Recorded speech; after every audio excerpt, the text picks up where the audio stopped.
Hey, welcome everybody to another Lean Built video. Today we have Emilio here. Say hi, Emilio.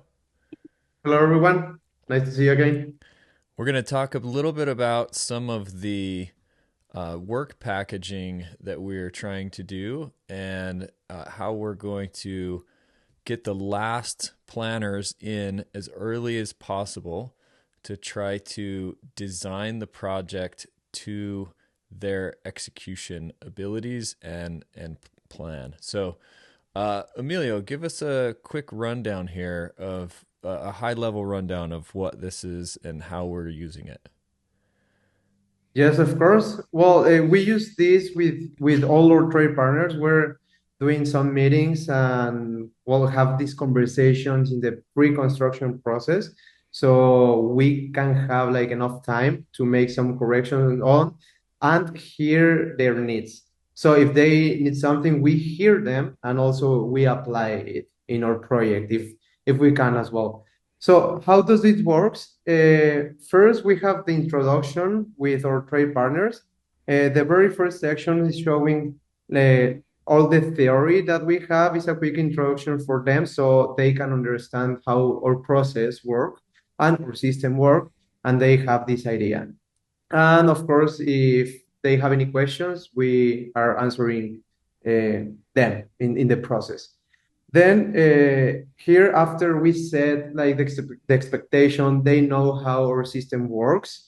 Of course, we have like these conversations with them to make connection and also telling them that we are here to support them. We are not hurting them, right? So we want them to be more efficient for the benefit of all.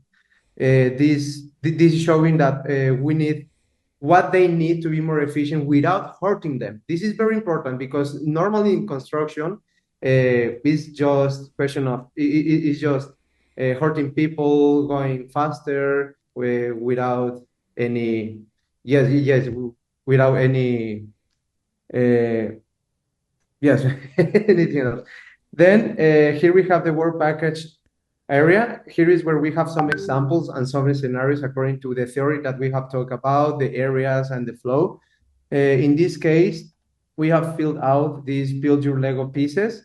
Here we have the takt time, duration per zone, duration per floor, duration per building, overlap, number of crews, and we have different scenarios. The first two, in this case, are showing a 3 days duration per area. The first one is a 3 days takt time, and the second one is a 2 days takt time, but with 1 day of overlapping. This is not ideal, or mm, no one wants this situation because we need to manage like different crews in different days, right? And the other two examples, we have a 2 days takt time as well, and 2 days of durations per area. Here we have the difference here is that we have different zoning proposals. So here is the conversation that we have. The first one is showing around 5,000 square feet area, and we have divided in three areas. So we need to see if they are good to work in these areas with these durations and what they need to achieve this. This is one of the most important things. The last one is showing the same, but with one extra area. The areas will be around like 4,000 square feet, if that works for them. So probably there's not, there's a lot of work for them there, and we need to hear them what they need. After this, we have this production plan comparison. This is showing the overall process, and we have different shapes here. The yellow shape is showing the activity specific, just the activity of the trade partner. And the red shape is showing the benefit for the overall project.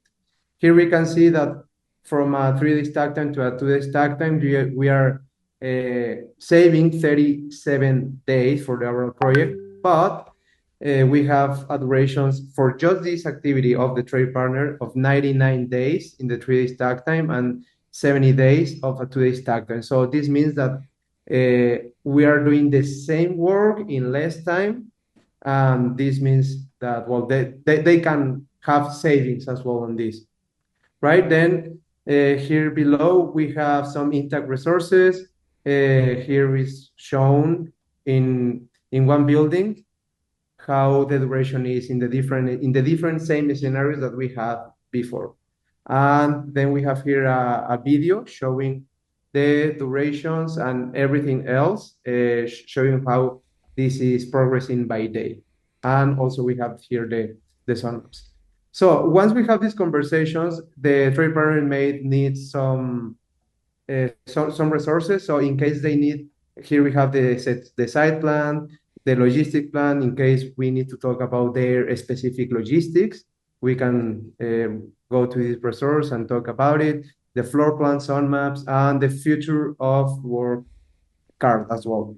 It's important because here is where we have all the scope and the do's and don'ts that we need to have them on site. After that, at the end, we hear them once they know like all the scenarios and they have all the benefits. We hear them and we come here for all the outcomes. So we have different outcomes for design perspective, from fabrication and delivery, logistics, and while installing as well. Very nice. That's awesome. So the whole idea here is to present to them uh, a plan that we can see on one page, that we can align their productivity to the productivity of others, and so that we can help them to hopefully accomplish the work as steady and with a flow as possible so we can give them what they need in order to do that in the field. Am I getting all of that correct? 100%.